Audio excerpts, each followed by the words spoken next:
Seni kara, iyi. Ayıldı kıdır, ayılga kara, sen ayılga. Ulan karap dur ulan. O sen işteysin, sen beni cırbaysın. Biz yaşayırız bu köyde. Biz şeyler, geç gibi şeyler şu. Çıldırış gerek, boşanın öyle. Başka gerek. Niye talap Bu sıla turgan desemez de bu kötü ol çıkıp kola turgan. Uyalmayı olur. Geçin hareket kılavuz.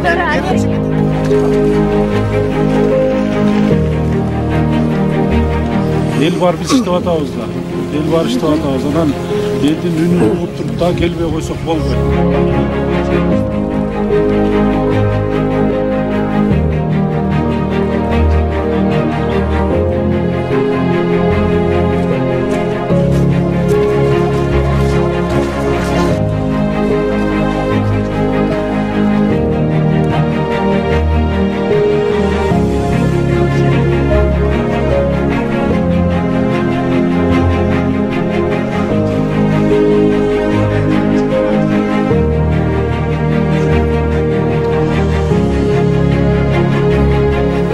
Da çoğun elдің көй-көй болуатса келіш керек та. Мен gerçek көріп қалдым соцсеттерден таза эме içe тұрған суға ағындысы, сақындысы барып құйылып атады.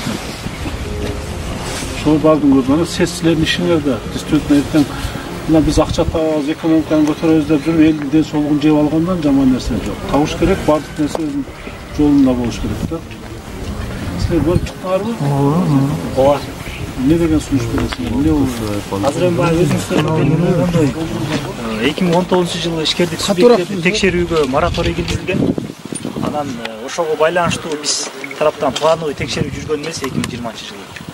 Анан кече күнү дагы жергиликтүү эл менен сүйлөшүп, эгерде кагаз жүзүндө арыз менен кайрылса, ишкердик субъекттерди текшерүүнүн тартиби жөнүндө мыйзамдын негизинде экономика министрлиги менен текшерип, анан тийиштүү лабораторияларды кошо ала келип, атмосферный воздухка чындап эле терс таасирин тийгизип атабы, ошолорду аныктайлы деген сунуштар берип атабыз.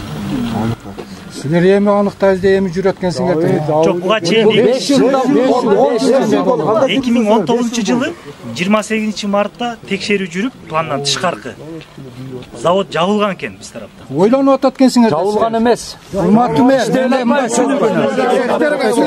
урматтуу мэр. Санап туруптур. Мындай кылайлы, бири-бир сыйлайлы. Бизге көйгөн маселе бар, урматтуу мэр. Дакас угайлы. Жок, анын сөзүн угап чарчадык биз. Мен азыр силердикинде 1 саат угам, 2 саат, 3 саатка чейин угам. Азыр угайлы. Дакаса мына эксперт сөзүн угайлы. Угайлы. Бала жаңы келет бай бар. Айтыңыз. Жок, эми элдердин жайын ачып атат, ошончу сүйлөп атат. Тур кабыл алып кой бергиле. Мына 2019-жылы 28 мартта биз тараптан акты түзүлүп, тийиштүү эскертме берилген экен. Иш токтотулсун деп. Анан булардан да кат келип атат, иш токтотулду деп. Андан тышкары контрольный проверканын негизинде ошол эле 2019-жылы 7 майда биз тараптан штраф салынган. Экологиялык атмосфераны бузуу боюнча 28 000 сом. Бул 5-категория биздин азыркы кодекстердин негизинде бизге тийиштүү статьялардын эң жогоркусу да. Ошого байланыштуу 28 000 штраф салынып, чара көрүлгөн экен. Анан кийин булар кайра кат берип атат. Биз жергиликтүү эл менен сүйлөшүү жолу менен бир жыйынтыкка келдик. Канча бир процентине арматура менен камсыз кыла турган болдук. Ошого байланыштуу ишти кайра жандандырдык депчи. Кайра биз бул жакты текшерүүгө мыйзам жол бербейт да. Мыйзам боюнча ошондой. Штраф салгандан 1-2 штраф салып, максат штраф салган ошону тартипке келтирүү да силердин максатыңар тура, тартипке келтириш керек. Ошон үчүн мыйзам бузулган үчүн же мына экологияга зыяны келген үчүн штраф салып атасыңар да. Ооба. Анан 1-2 штраф салат дагы анан болбосо жапканга туура келеби? Туурабы? Ошондой болобу өзү мыйзам өзү ошондой да. Анан штраф салып коюп, акча төлөп коюп, кайра дагы иштей бер деген сөз болбош керек да. Мен түшүнүгүм. Туурабы? Анан кийин канчалык деңгээлде зыян келтирип атат экологияга. Ошого атайын лабораториялар бар. Лабораториялардын чогуу ээрчитип келип, сиздердин катышуңуздар менен текшерүүнү жүргүзөбүз да. Мен мына экотехинспекция начальнигине бир вопросту коеюн. Эгерде ушу таркынды суу түшүп аткан болсо, мыйзамсыз болобу иши? Ана, всё, көрсөткүлө балдар, ошону аз көрөлү. Эми мына ака, мыйзам бар. Анан эми азыр мына мамлекеттик органдар бардыгы турат. мен бул тарапта болуп же наркы тарапта берем. Силер айтканды бардыгы мен жеке шаар башчысы катары көзөмөлгө алам. Азыр барып мен көрсөтпөй эле коелу деп атпайсыздар. Мен атай көргөнү келдим дагы. Азыр пока мен бир тарап карабайын туугандар. Келип эле анан эл топтолсо эле ишкана жабыла берсе дагы болбойт. Азыр ишкерлерди бардыгыбыз колдойбуз деп атат. Экономиканы көтөрө турган ушулар. Анан бир жерде кем чыкса, bir жерден завод açılıp atsa, bir жерден bir bazar açılıp atsa, анан бардыгын эле эл көтөрүп жаптыра берсек, анда кыргыз мамлекети өнүкпөйбүз.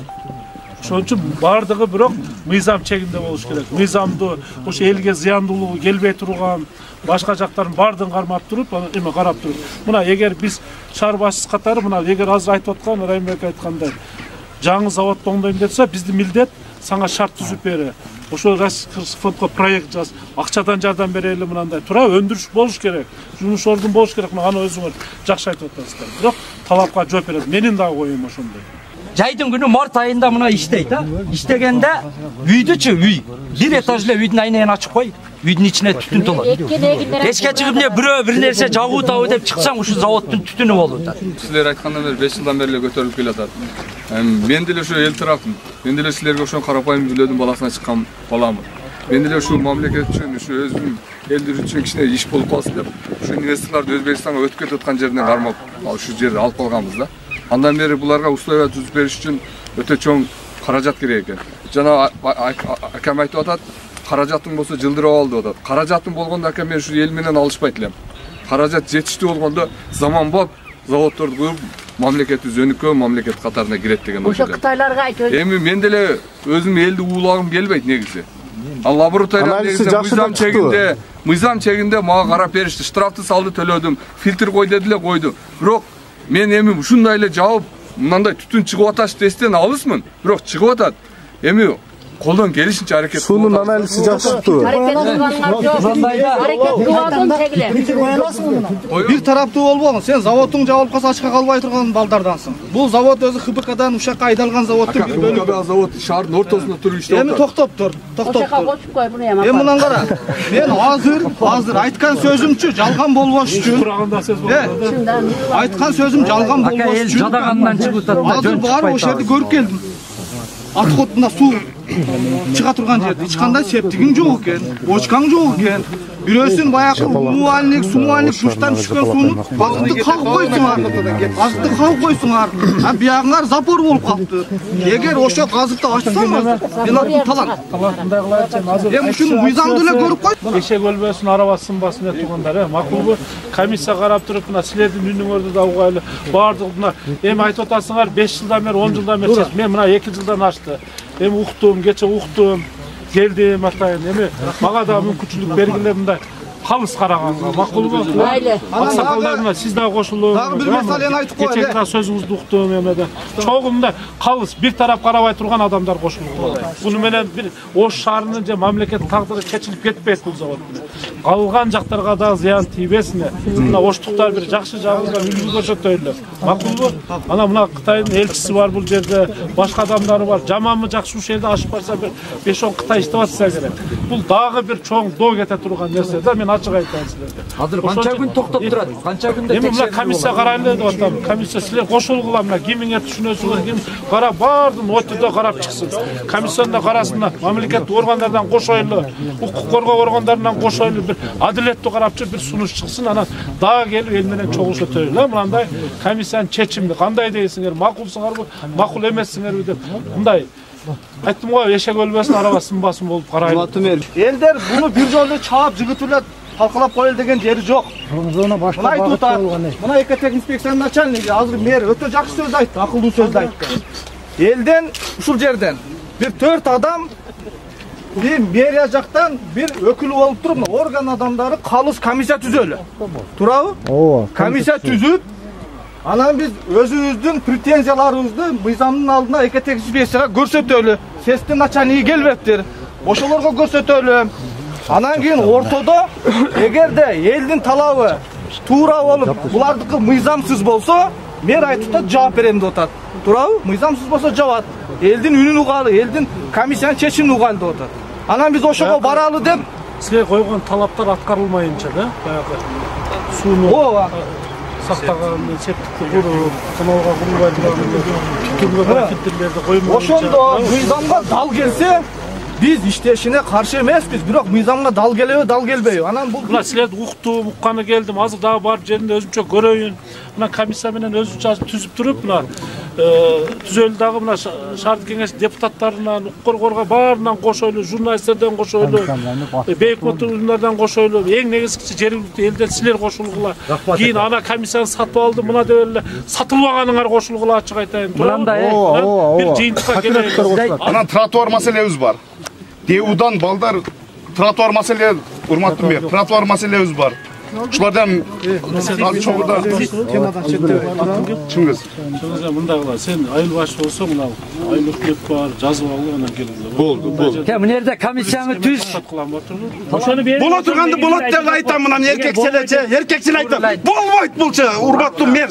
Элдин көйгөйүн угуп коюңуз. Ушунча эл болбойт деп аткандай анан сиз сабыр кылбайсызбы? Азыр айтып атпайлы. Пока иштетпейт. Комиссия кошулуп бир коркунуч чыгаргыла. Эми бир кагаз жүзүндө эме керек экен. Сакка берсе, мына комиссия чечимдер эмеде. Ошого келет.